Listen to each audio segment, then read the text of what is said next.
Now, the eagle-eyed among you would have spotted maybe the knitted nativity out in the foyer. A nativity, if you will, made by Jane's mum, I think, many moons ago. It's nicely done, and it's gone down well with children who've been in our building this week. I know. But if a knitted nativity is not quite your thing, don't despair though, because this year other versions of nativity scenes are available. In particular, there's a whole host of animal-themed sets, so ranging from a dog nativity for a canine Christmas, which is particularly tasteful, I think. Alternatively, if dogs aren't your thing, if you're more of a cat person, I know there's a few among us, you can have a cat nativity or a cativity, I guess. But it gets better or worse, depending on your view. You could pick up a penguin nativity, if that's your thing. There's even a rubber duck nativity, although watch out for the bill with that one. I know. And for reasons beyond me, you can even get a fox nativity. I have no idea why, Mr. Todd in the middle there or something, we don't know. But if animals aren't your thing and you're just into the food side of things, there is at least a chocolate nativity to chomp your way through. Although you would feel a little bit guilty eating baby Jesus on Christmas Day, wouldn't you, I imagine? But if the whole nativity cast, if that's too much for you and too overwhelming, I guess you could just stick with Mary, Joseph and the wee baby Jesus by getting a salt and pepper set of the three of them. And you can see down the bottom there, it says it's the reason for the seasoning, which, yeah, maybe stick that in your stocking. Alternatively though, there's a masked nativity for us in these times. Felice Covidad and all that, I imagine. Or if it's just Mary and Jesus you're after, how about this snow globe, which is particularly fetching? Now, for some reason, it's just Mary's head in the snow globe. Bad case of dandruff there for the Holy Mother or something. And look at baby Jesus' face. He's very shocked that his mum is in this space helmet. Doesn't really make sense, does it? I guess that if you're not into the whole Mary and Jesus thing, you could, in a sense, do away with Mary completely and get this one, which is Father Christmas holding the baby Jesus, which kind of mixes things up, maybe a bit too much for us. We'll see. But there's one more I want to show you, because this one is my favorite. If not on grounds of taste, then on grounds of inventiveness. And it's this, which is a meat nativity. Now, dubious kosher qualities aside, what's not to love about pigs in blankets on Christmas Day, I tell you. Maybe you could concoct, maybe that's a Christmas lunch special we could do and serve. We'll see. Now, despite, I guess, the naffness, perhaps, of some of these nativities, I guess they all go to show how iconic the nativity scene is. You know, Mary, Joseph, Jesus, shepherds, wise men, angels, and so on. And for us here, we'll be celebrating this kind of Christmas scene at our Christmas special service, which is coming up on Christmas Eve, complete with a cast. And we've got 30 or so kids involved in that. We'll be dressing up as characters and singing all sorts of seasonal songs. If you fancy a traditional nativity service, the place will be packed out. It'll be great to see you, though. 4:30, Christmas Eve. Do come on down for a fun afternoon. And yet, I know other places do kind of less traditional nativities, sticking in space aliens and so on. I'm more than happy for us in this church to continue the traditional nativity play, the classic, if you like. But at the same time, I think it's also equally, if not more important, that perhaps each year with this familiar story, if we invite God to speak to us through perhaps the actual characters that we encounter in that first Christmas story. So this morning, I just want to go through some of the cast members very briefly. And we're going to start with Mary. What can we say about Mary? Well, as you may have gathered over the stories in the past weeks and over years of coming, perhaps, we've been seeing that the angel Gabriel told Mary that she would become pregnant through the Holy Spirit. And she says this. She says, "Okay, Gabriel, I am the Lord's servant. May it be to me as you have said." And it's a pretty remarkable reply. It reveals perhaps not only a deep faith and trust in God, but also a remarkable degree of strength and of courage, maybe a kind of sense of adventure, you can imagine. She's a woman of real character and integrity, and she's brave as well. May it be to me, as you have said, knowing that that was going to turn her life upside down. Indeed, she's willing, it seems, to endure the scandal that would come at the time with her being an unmarried, pregnant teenager. And the fact that we're told she leaves her hometown of Nazareth to go and stay in the countryside with her cousin Elizabeth for a few months while pregnant. I wonder why she did that. It maybe suggests she wanted to be out of sight and lie low for a while, but we're not told, but it may also indicate that perhaps she was no longer welcome, initially at least, in her parents' home. Maybe she had to go and stay with a relative. We're not told, but you have to ask yourself why she would do that. What else? Well, we know she was incredibly politically engaged, declaring of God, as Ruth was saying the other week, in this poetic but hugely powerful language, saying he has brought down rulers from their thrones, but has lifted up the humble. He has filled the hungry with good things, but has sent the rich away empty. Now, she's someone, it seems, with these kind of words in this, again, Ruth mentioned it earlier, what we call the Magnificat, this poem, perhaps this song of praise. She's someone, it seems, who wants rulers to be brought down from their thrones, others to be lifted up. She wants revolution in many ways. She wants social justice. In this verse, she wants what we would call these days as perhaps the redistribution of wealth. She's quite the Mick Lynch of her time, we might say. And now Mary is someone who's perhaps would do well to give us a lead perhaps in how we engage with things in our time. She is hugely political, and I wonder if her views might help shape our views on all the strikes and the workplace discontent which is going on in our time. So she's a woman of courage and conviction. She's socially and politically engaged. And really, if that's your mum, no wonder Jesus grew up to be all those things and more with a mother like that to raise him. That's a little snapshot of Mary, but what about her partner? What about Joseph? Well, again, there's a lot of depth to him. As when Mary tells him that she's pregnant, we're told this, that because he was a righteous man and did not want to expose her to public disgrace, he had in mind to divorce her quietly. Divorce here is used as a term to describe breaking off an engagement, breaking off this pledge that they had to get married. So not only is Joseph described here as a righteous man, and that's high praise indeed, when actually very few folks in the Bible are described in such a way.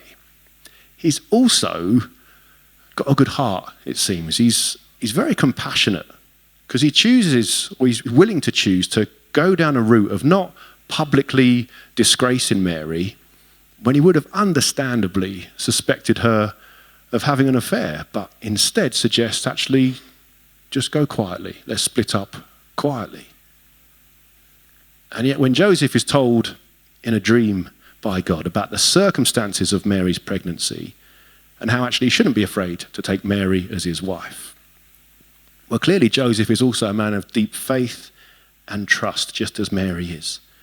And he chooses therefore to stick with Mary and become father to a child who is not biologically his. Indeed, when he's told in this dream, he says, "You are to give him the name Jesus." God explicitly gives Joseph what would normally be a father's right of naming a child. God's way, it seems, of telling Joseph, yeah, you're going to be his dad. You can take Jesus as your own. What's more, Matthew's gospel tells us that when Joseph woke up, he did what the angel commanded him and took Mary home as his wife. But he had no union with her until she gave birth to a son. And so again, interesting little detail, I think, because the fact that Joseph was willing, should we say, not to consummate their marriage, well, that indicates, I think, for both of them in their probably teenage years, an impressive degree of self-control in order to ensure that Jesus' identity as this miraculously conceived child couldn't be doubted. They didn't have sex, basically, as newlyweds. Not an easy thing, I imagine, at all. Indeed, it seems to me that sometimes God's call on our lives is as much sometimes about us not doing something as it is for us to do something. We often ask God, oh, show me what you want me to do. And actually sometimes the question might be, God, show me what you want me not to do. And it's not a negative question, because God's guidance can come in that way as well. So that might be something from, as with these two, from not sleeping with someone even though we could, to perhaps, I don't know, in our day, not overloading ourselves with debt simply because we want to keep up with those around us. As Joseph and Mary show, it's perhaps in our obedience and our willingness sometimes to go against the flow and not do things through which God can do some pretty amazing things. That's Joseph. Who else in this cast? Well, you got the shepherds. And these were the first people to visit the newborn Jesus. We talk about these shepherds most years at Christmas, but it's worth remembering, I think, how outcast from everyday society shepherds would normally have been in Jesus' day. So we know from other historical sources, aside from the Bible, that buying food or clothing from shepherds at the time was forbidden, because more than likely they'd be knocking off stolen goods. Shepherds were dodgy, wheeler-dealer kind of people. It wasn't just their crooks, which were hooky, I tell you, these dodgy shepherds. You couldn't trust a shepherd, basically. They were known, they had that kind of reputation. And so you certainly wouldn't want them gate crashing the birth of your son. And yet it was precisely these shepherds who God identified as the ones he wanted to encounter Jesus first. It's a life highlight for them, I imagine. That's a real Dear Diary moment. But it's also, I think, a lesson for us in that God seems to call certain people in spite of, or actually more likely precisely because of, their dodgy social standing, whether that's deserved or not. And ironically, perhaps, for blokes usually associated with dishonest dealings, we're told this, that when they had seen Jesus, they spread the word concerning what had been told them about this child, and all who heard it were amazed at what the shepherds said to them.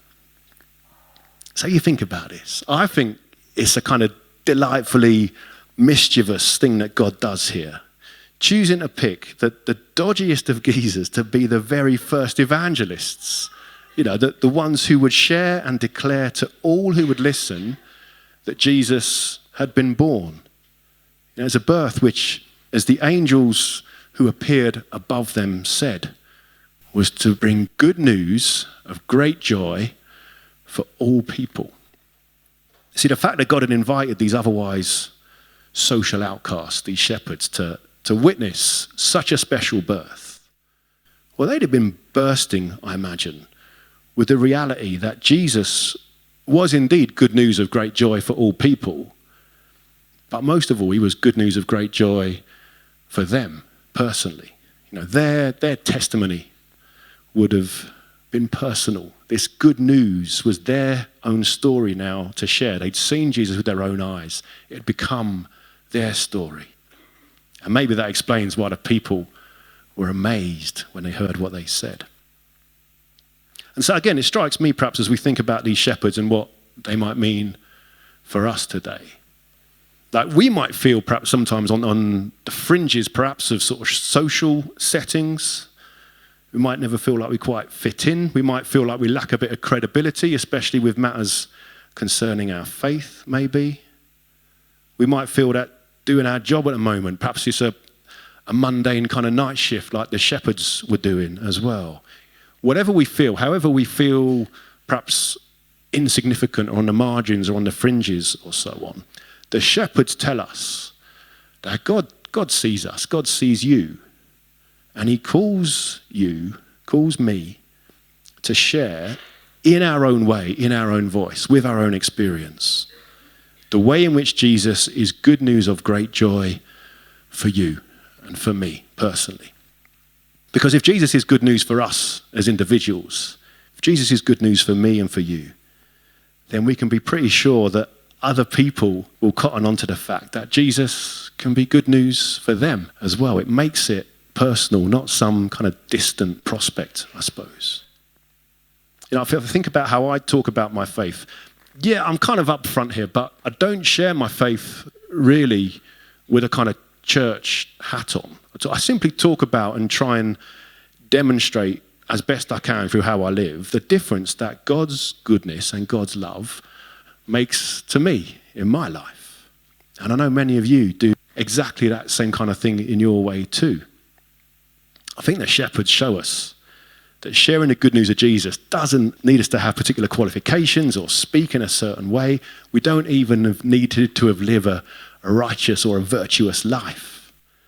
No, we simply need to share the difference that we've seen God make in our lives, and just as the shepherds did, then trust God to use that testimony to amaze others, to draw people to himself.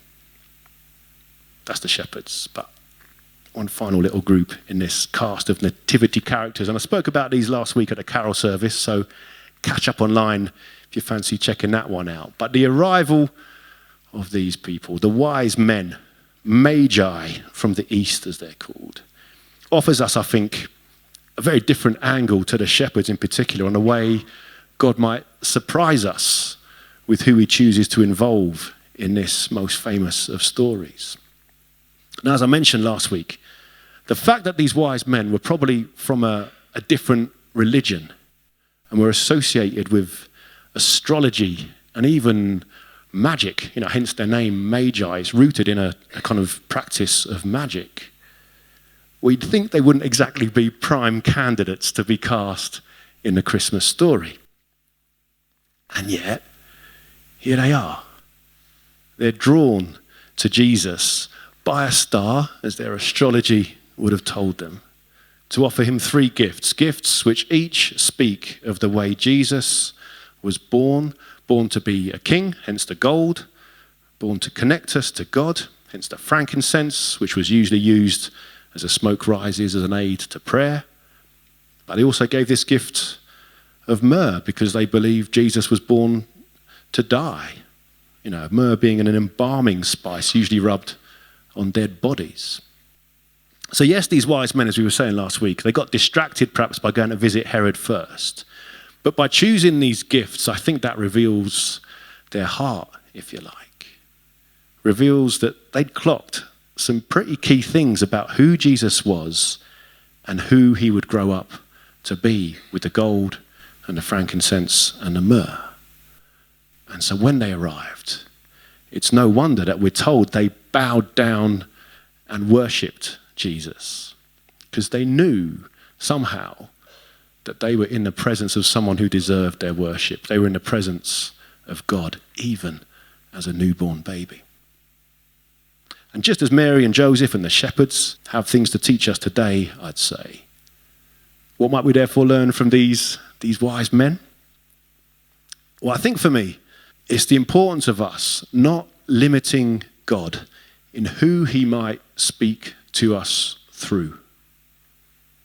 In fact, maybe it's that we should expect God to be working in and through all sorts of people, even if they don't always fit within the neat or the so-called Christian categories.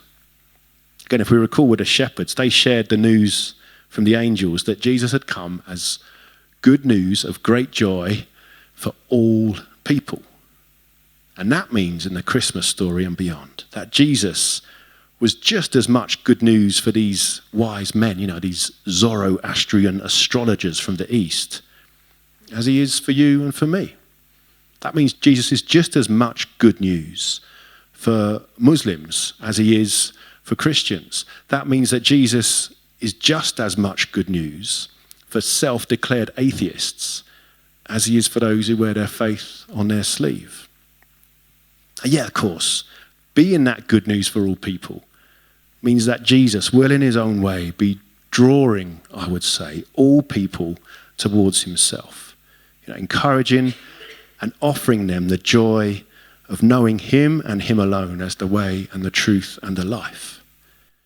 But if God makes a deliberate point, as he does, I think, of guiding these wise men to be among the first people to see him in the flesh, certainly the first people in Matthew's gospel at least, to be recorded as worshipping Jesus.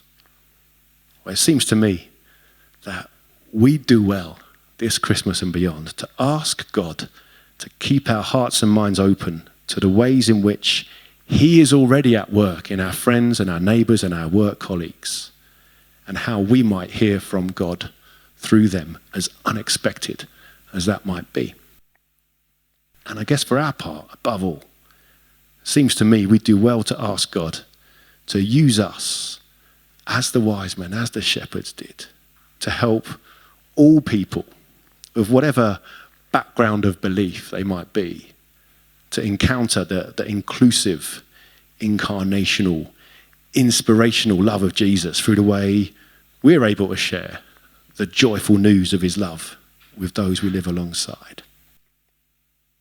So as we celebrate the Nativity this Christmas, as we do that on Christmas Eve, as we think about the story on Christmas Day, I think it's good that we do. It's a classic story and it's worth retelling every year, no doubt about that.